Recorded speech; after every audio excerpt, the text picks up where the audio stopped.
Olá, sejam bem-vindos à nossa aula de Geografia para a terceira série do ensino médio da Rede Estadual de Goiás. Lembrando que esse é o projeto Seduc em Ação, que apresentará programas diários com aulas para o ensino médio.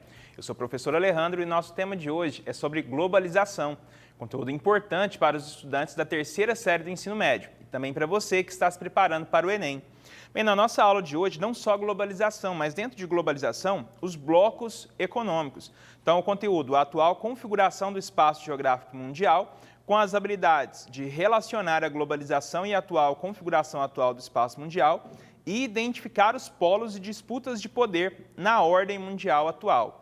Então, bem, a globalização é um dos processos de aprofundamento internacional da integração econômica, social, cultural e política, que teria sido impulsionado pela redução de custos dos meios de transporte e comunicação dos países no final do século XX e início do século XXI.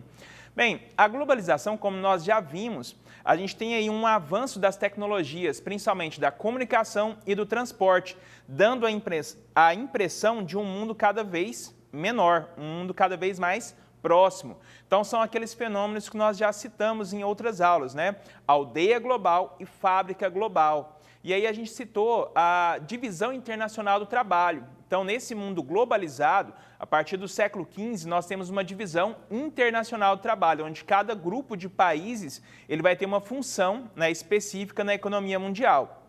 Então, aí a gente vai ter a primeira, segunda e terceira divisão internacional do trabalho. Bem, nessa divisão, a gente vai ver que, principalmente no século XX, há uma intensificação ainda maior, né, da globalização. Do século XV, a gente vai ver ela se intensificando. Quando chega no século XX, há uma explosão mesmo dessa globalização para o mundo inteiro. Então, uma participação e principalmente pelos grandes avanços da tecnologia. Então, esses avanços eles são cada vez mais acelerados, cada vez mais rápidos. Diariamente, a gente vê novas evoluções, novos conhecimentos, novas produções, novas tecnologias.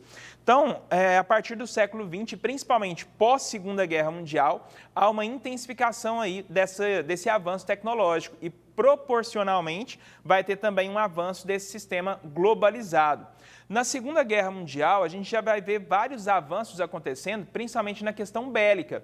Porém, esses armamentos, né, tudo que foi desenvolvido para a guerra, quando chega aí no período da Guerra Fria, que é logo após a Segunda Guerra Mundial, a gente vai ver que esses avanços bélicos, a gente vai ver principalmente ali, né, tem a divisão na Guerra Fria do mundo bipolar. Então, o mundo capitalista e o mundo socialista. Principalmente no mundo capitalista, tudo que era evolução científica, o que vai acontecendo com essa evolução? Ela vai sendo adaptada para a sociedade, para o cidadão. Tá? Então, ela vai chegando, mesmo que assim, não é a mesma tecnologia bélica, militar, que vai chegar para a população, mas ela vai ser adaptada para a população. Tá? Por exemplo, a própria internet, que foi criada aí como um sistema de comunicação para a guerra. Tá? E a internet chega até nós. E isso vai se popularizar ali a partir da década de 90 do século XX. Tá? Então, a gente vai ter aí essa evolução acontecendo e, aos poucos, essa tecnologia sendo adaptada para a população. Tá? Então, um avanço aí que a gente vai tendo. Essa intensificação da globalização, a gente vai ver aí os blocos, né, capitalista e socialista. No bloco capitalista, a gente vai ter a liderança e a supremacia aí dos Estados Unidos. E aí os Estados Unidos, após a Segunda Guerra Mundial, se tornam uma superpotência. Porém, os outros países, logo após a Primeira Guerra Mundial, os países europeus que estavam envolvidos na guerra vão passar por uma profunda crise econômica. Da mesma forma acontece depois da Segunda Guerra Mundial. Então, os Estados Unidos cresce durante essa Guerra Fria, enquanto os países europeus, as antigas potências mundiais, né, a gente pode citar aí a Inglaterra, a França, a Alemanha, a Itália. Então, as grandes potências mundiais europeias, elas estavam ali destruídas pela Segunda Grande Guerra. Então, esses países eles vão precisar criar uma nova forma para poder se reestruturar, e principalmente a economia. Estados Unidos ele vai criar lá Plano Marshall, né, e outros planos para poder entrar na economia europeia, se tornando agora Estados Unidos a maior potência mundial. O que acontece na Europa? Ele precisa criar uma forma de competir com essa economia. E qual foi essa forma? A gente tem aí os blocos econômicos. Então, ainda durante a Segunda Guerra Mundial, nos últimos anos ali da Segunda Guerra Mundial, vai surgir o primeiro bloco econômico da história, que a gente pode até dizer que é o embrião da União Europeia. tá? Porém, naquele período, ainda formado por apenas 3 países. Então, formado por Bélgica, Holanda e Luxemburgo. Então, a gente tem o primeiro bloco econômico que é chamado de Benelux. O que é esse bloco econômico? Eles vão padronizar a economia para os 3. Então, uma livre circulação, inicialmente, aí, de matéria-prima. Depois, a livre circulação de produtos, de mercadorias. Então, vai tendo uma livre circulação depois, né, de pessoas, uma livre circulação dos capitais e, por fim, uma união monetária. Tá? É claro que aqui a Benelux surgiu mais ou menos em 43, 44. A CECA, né, a Comunidade Europeia do Carvão e do Aço, vai surgir em 1951, formada pela Alemanha, a Itália e a França. Carvão e aço era a matéria-prima que circulava entre esses países. E aí, quando chega em 1992, esses 2 blocos eles vão se fundir formando um só. Em 1992 vai ter a formação da União Europeia. Então, o que é o bloco econômico? É a junção de economias, né, de países que vão a gente pode dizer assim, uma junção, né, uma ajuda mútua para fortalecimento da sua economia. Então, eles vão se formando, né, formando um bloco justamente para conseguir competir com as grandes potências mundiais.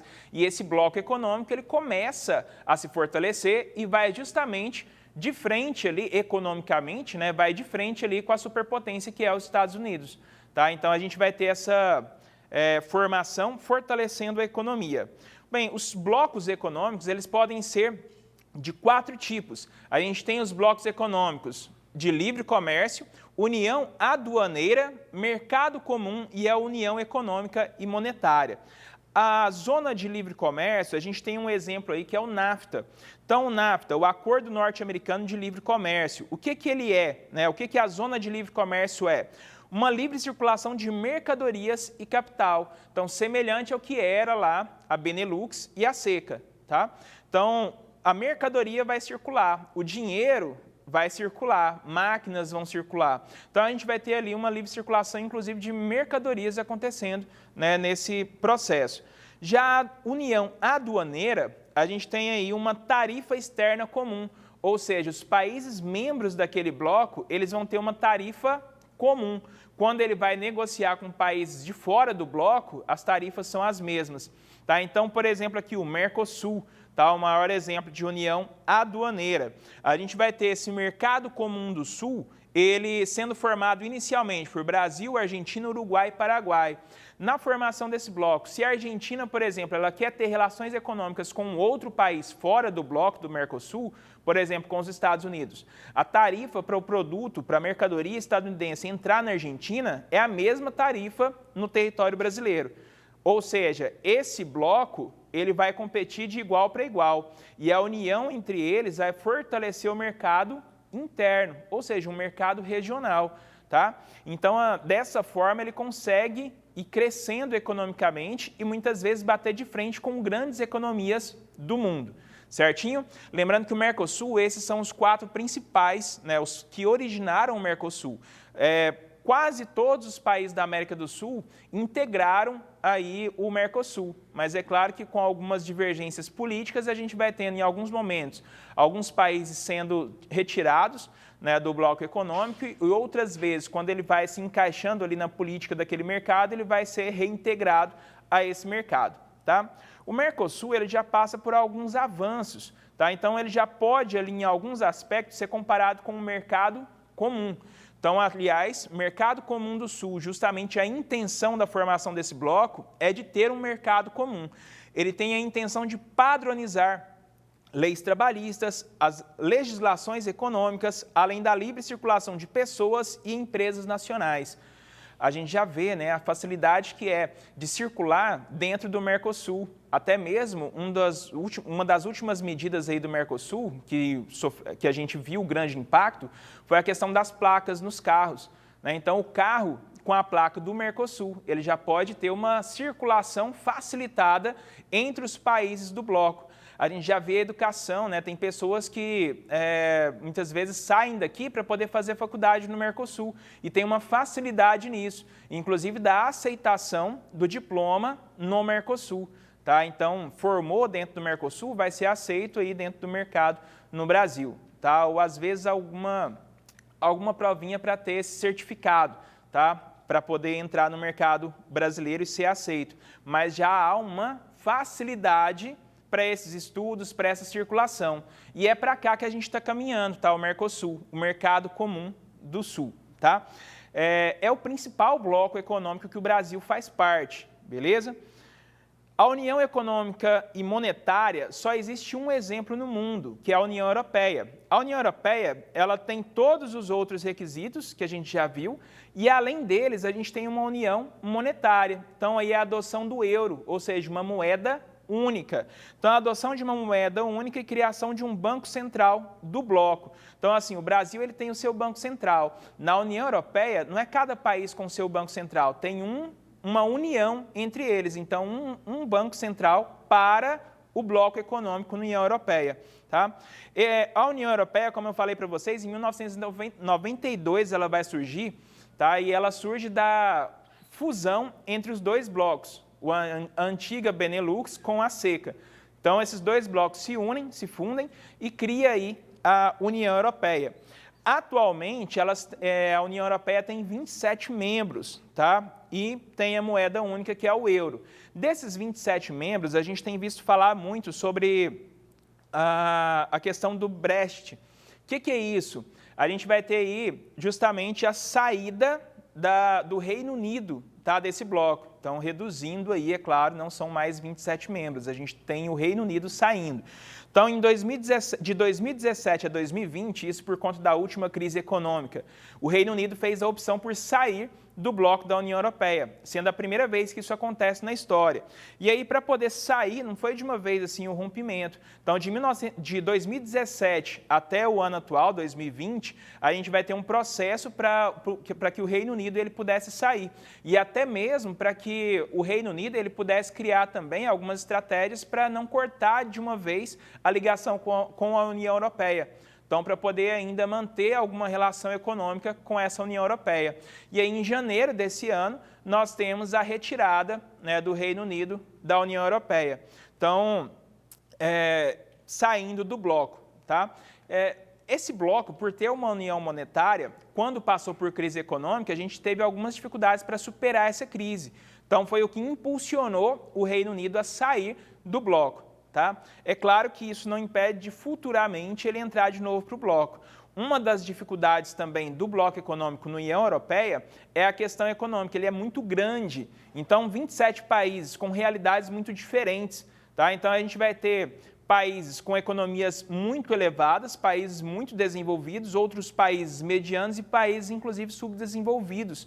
Todos eles ali do território europeu, porém, com realidades muito diferentes. Tá? Então, isso dificulta a existência do bloco, dificulta a existência aí dessa moeda única. E a gente tem os BRICS. O que é o BRIC? Brasil, Rússia, Índia, China e África do Sul. Esses são os principais países emergentes da atualidade. São grandes potências que podem, inclusive, bater de frente com as grandes potências da atualidade. Porém, é importante a gente lembrar, BRICS não é um bloco econômico. São lideranças de países emergentes. Tá? Então, são os principais países emergentes, países que mais crescem na atualidade. É claro que isso a gente vai ver aí a relação com a atualidade também, a questão das crises econômicas, tá? na atualidade. Então, esses são os principais blocos econômicos da nossa atualidade. Então, a gente encerra a nossa aula de Geografia por aqui. Meu muito obrigado a vocês. Porém, fiquem ligados que após o intervalo nós teremos aula de Língua Espanhola com a professora Luciana, para os estudantes da terceira série do ensino médio. Um forte abraço e até a próxima!